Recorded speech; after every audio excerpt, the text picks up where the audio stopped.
Hey, futurist Jim Carroll from the virtual broadcast studio. I got up this morning, Facebook reminded me that 10 years ago today, my book, The Future Belongs to Those Who Are Fast, came out. And this is really kind of cool because this was a book that was related to a period of time when my message was really beginning to resonate with a whole bunch of organizations. It actually came from an event that I did for Burger King's Global Franchise Conference in Las Vegas in May 2009, Center for the Performing Arts in Las Vegas. And I mean, this was a big Hollywood stage. They actually had Spock on stage the night before because they had just sponsored the latest Star Trek movie. And I walked out on the stage the next morning in front of 7,000 people, and my message was on fire. I'm going to play this clip for you later, but I want to talk about this in the context of what the book was really all about. What I was observing in my global client base was that organizations that were focused on innovation and disruptive thinking, they were moving really fast, but there were a lot that were really slow, and that your key success factor going forward in the future had to be speed. Well, look, COVID-19 happened, and the stark contrast between those who were slow and those who were fast became very real. So I wrote this blog post and did this video about bridging the acceleration gap. And this is what this particular studio set is based upon. I thought I would replay this series because it's really critical to understand how the world of business has changed in the last 2 years. Here's what I explained. Look. We've got a lot of change in the economy with business model disruption, more challenging consumers, faster moving industry change. All this change is going on. And so organizations have struggled with change. But what I explained happened with the pandemic is the pace of change sped up to a huge degree.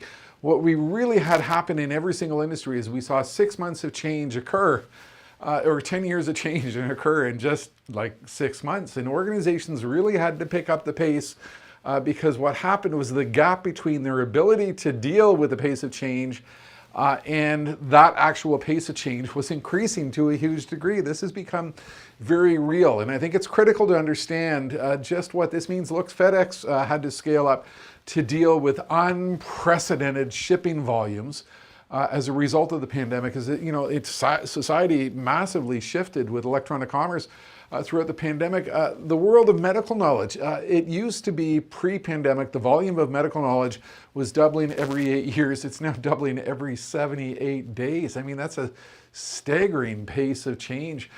The world of manufacturing, because of social distancing and challenges in terms of production, we saw the faster adoption of robotic and cobot technology in the factory floor. So there was a massive acceleration in the adoption of new ideas, new technologies, new concepts. So here's if you think about it, what really happened during the pandemic. Basic assumptions as to how the economy would work, or basic assumptions about our industry. I mean, they just out of date literally overnight. What this resulted in was an absolutely massive and unexpected change in consumer behavior. All of a sudden, people were willing to do telehealth. People were willing to do online shopping. People were willing to go to virtual church services. I mean, it was staggering if you think about how quickly the consumer changed. What happened with that, by necessity, is business models shifted fast. All these disruptive trends that we spoke about is, maybe taking 2 or 5 or 10 years to unfold, they all of a sudden happened all at once. And what occurred was for organizations that couldn't keep up, a mismatch in consumer expectations. They expected you to operate at the same level of sophistication and excellence as Amazon and all the other online retailers that they were dealing with as a result of being at home and having to shop online. And if you didn't offer similar levels of customer service excellence, you weren't in the game. The reality was that, to a degree, customers were moving faster than you were, so you had to pick up the pace. What did this do? Well, your planning cycle just went out of sync. You were planning on a 2-year, 5-year, 10-year timeline. You just had to get stuff done. You had no choice. What I think a lot of individuals and organizations realized is that their product innovation was falling behind. Consumers were demanding one thing, their ability to bring that product to market was at a different speed.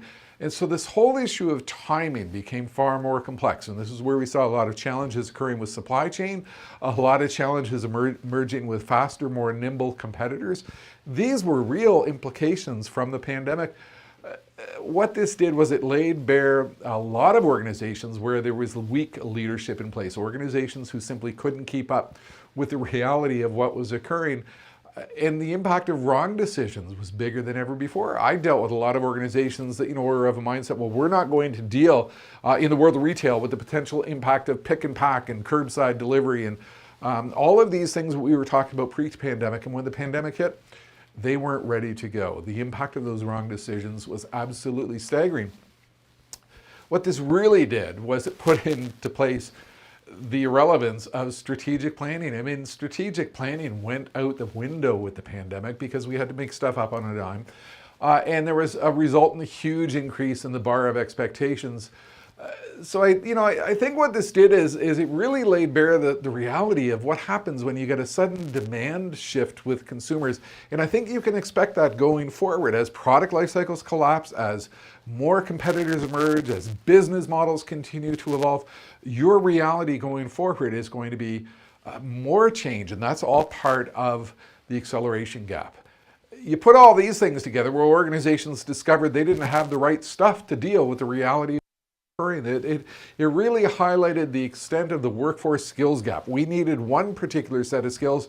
We didn't have those skills because we've been focused on the wrong type of things. And I think what it ultimately did was the pandemic laid bare the inability of slow-moving organizations to deal with a fast-paced future. And this is absolutely critical. If you weren't prepared for a world in which the future belongs to those who are fast, going back to my book released 10 years ago today, the reality is it really laid bare your weaknesses going forward. And that's what I was trying to get across in this book that came out 10 years ago today. Everybody's running a fast race. If you're the slow turtle in the race, you're running slow.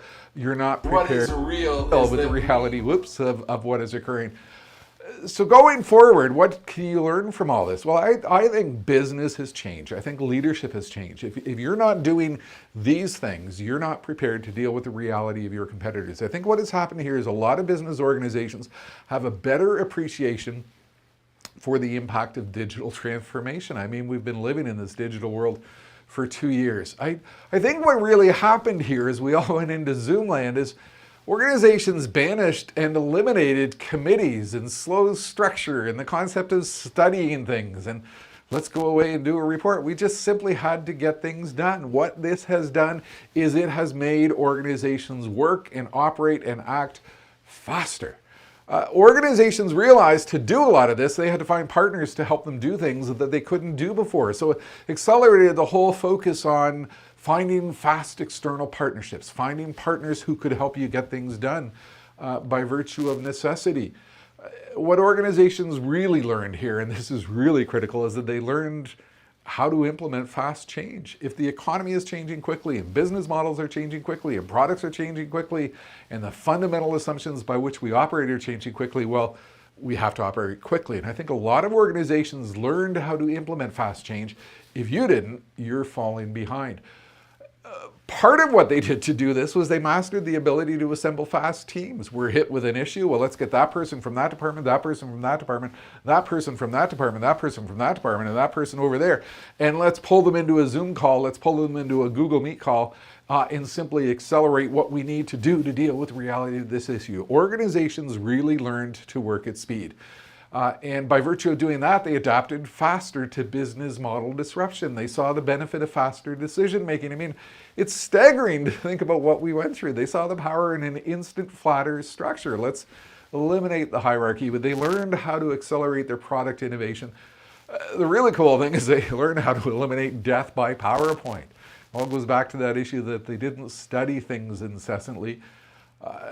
Part of what they learned through all of this for product-focused organizations that they learned that resilience was absolutely critical. And I predicted going forward, we're going to see the emergence of an individual in a lot of organizations who we might, for want of a better phrase, call the Chief Resilience Officer.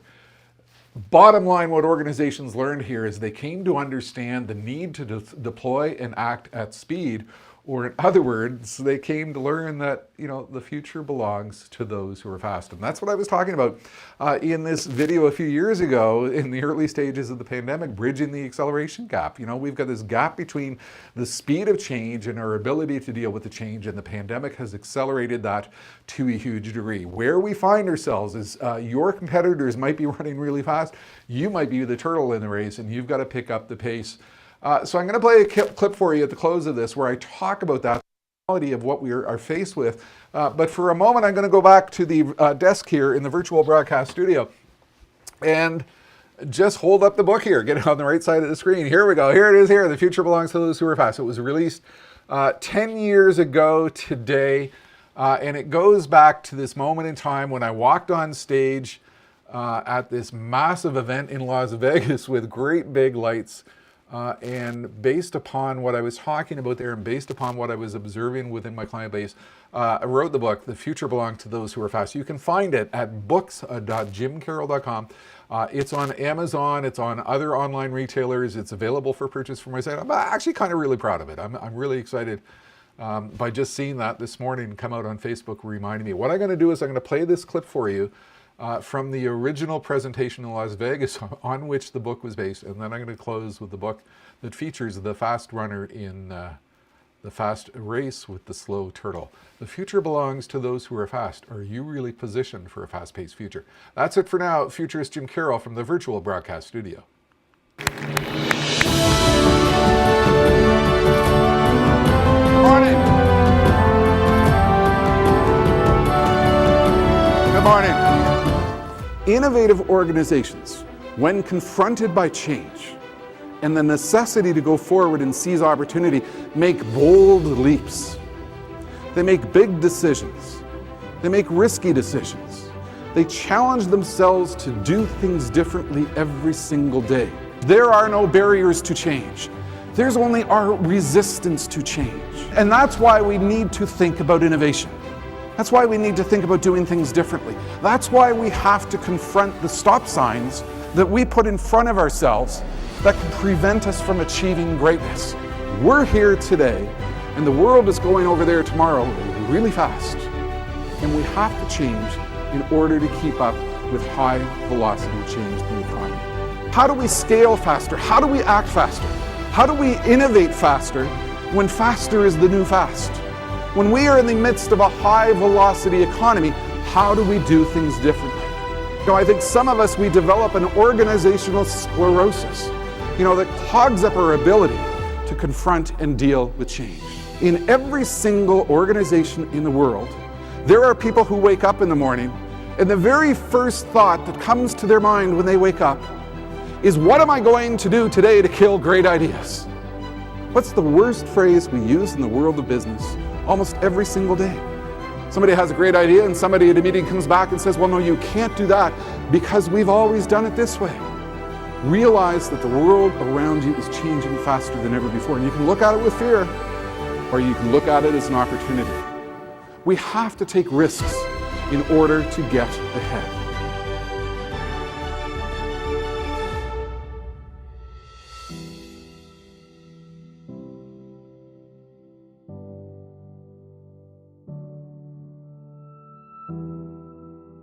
Hey, you want to know a really fun fact?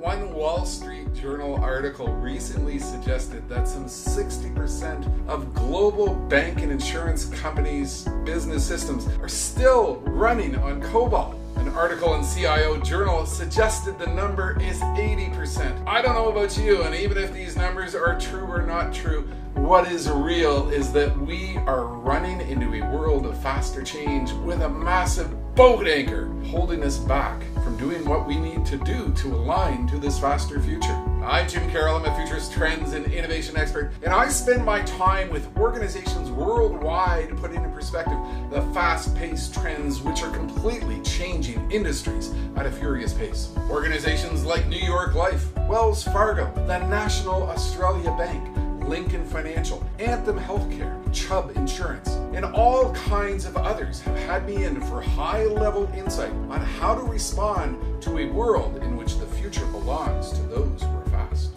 All of these organizations know that they need to align themselves to an era much agility, flexibility, and their ability to respond to these fast-paced disruptive trends will be absolutely critical to their future.